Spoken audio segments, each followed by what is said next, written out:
এটা আমি আমার পূর্বপুরুষদের কাছ থেকে শোনা, এবং আমি আমার ছোটবেলা পর্যন্ত এগুলা দেখছি যে এই খালটার মধ্যে আমরা ছোটবেলায় গোসল করছি, আমরা সাঁতার কাটছি, আমরা এই খালের মধ্যেই। বিশেষ করে এটা ছোটবেলায় শুনতাম যে এটা লবলঙ্গ সাগর, সাগরের একটা অংশ। পরবর্তীতে এটা যতদূর জানি যে এটা নদী হিসেবে বাংলাদেশ সরকার এটাকে ডিক্লেয়ার করছে। এটা তো ছোট সময় তো মাছ মুছ মারা খাইছি ইয়া করছি, ওখান তো যে ধান ওই আমরা রয় না, পচা পানির মধ্যে নামতারি না, একটা ব্যাংক মতো নাই পানির মধ্যে ওখানে, মাছ তো থাকবো দূরে থাক।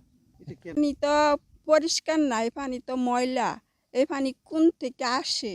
মেল ফ্যাক্টরির পানি, এটা পচা পানি। মানে অনেক ভালো আছেন, অনেক কাজ কাম আমরা করছি, গোসল করছি, খেতা কাপড় ধুচ্ছি, পানি পুড়ি ধুইয়া নিচ্ছি। অনেক খালের বাড়ি এমন যায় না, আমরা গরিব মানুষ, গরু ছাগল রাখছি, হেও রাখুন যায় না। আমরা অনেক অসহায় আছি, পানির গন্ধে থাকুনি যায় না।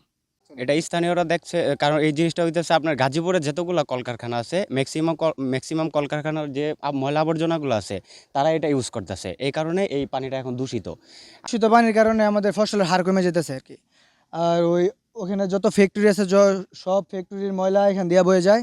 তো এই ময়লা পানি দিয়ে তো আর চাষ করা সম্ভব না। তো এখানে অনেক পরিমাণে ফসল ফলানোর জন্য তো কেউ মোটর ইউজ করে, আবার কেউ এখান থেকে পানি নিয়ে সেচ হিসাবে আর কি ফসল ব্যবহার করে। তো এই কারণে ফসলের হার কমে যেতেছে, মাটির অম্লত্ব ক্ষতিগ্রস্ত হইতেছে। লবলং আসলে শেষ হচ্ছে, এবং এই শেষ হওয়ার আগ পর্যন্ত আমাদের কথা বলা ছিল, এবং আমরা চোখের সামনে দেখছি যে শেষ হচ্ছে, কিন্তু আমরা আশাবাদী যে এই লবলং আবার ফিরে আসবে। কিন্তু যারা মাঝখান থেকে সুবিধা নিয়েছে, এই ধরনের রাস্তা অথবা এই ধরনের দখল করেছে, তাদের কিন্তু রক্ষা নাই। আজকে অথবা কালকে এই দখল মুক্ত করতেই হবে, এবং সরকারের যতদিন পর্যন্ত সরকারের পক্ষ থেকে এই উদ্যোগ গ্রহণ না করা হবে ততদিন পর্যন্ত আমাদের কথা চলবে। কিন্তু আসলে এই নদীটা দখল হয়ে গেছে।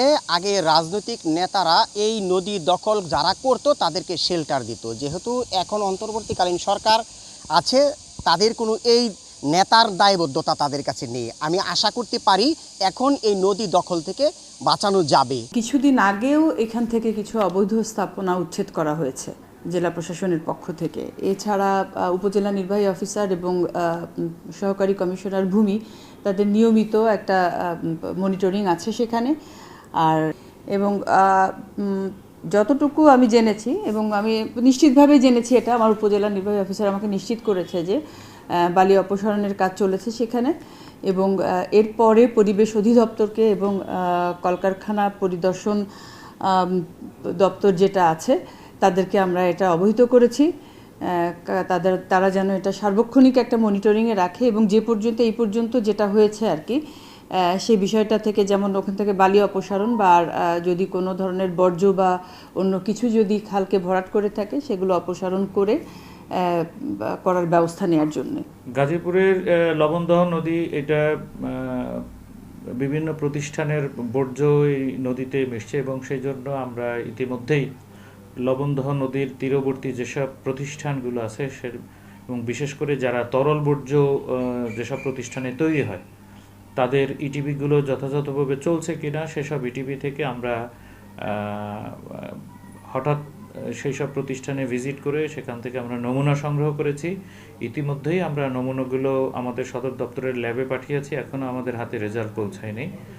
এবং আরও কয়েকটা প্রতিষ্ঠানের থেকে আমাদের চিহ্নিত যে প্রতিষ্ঠানগুলো আমরা চিহ্নিত করতে পেরেছি, সেই প্রতিষ্ঠানগুলোর নমুনা সংগ্রহের জন্য অনগোয়িং অবস্থায় আছে, এবং সেটাও আমরা নমুনা সংগ্রহ করে সেসব প্রতিষ্ঠানের নমুনাও আমরা ল্যাবে পাঠাবো। এবং যাদের নমুনায় যদি কোনো ধরনের ত্রুটি পরিলক্ষিত হয়, এবং সেক্ষেত্রে আমরা তাৎক্ষণিকভাবে এটা আমাদের এনফোর্সমেন্ট শাখায় পাঠিয়ে দেব।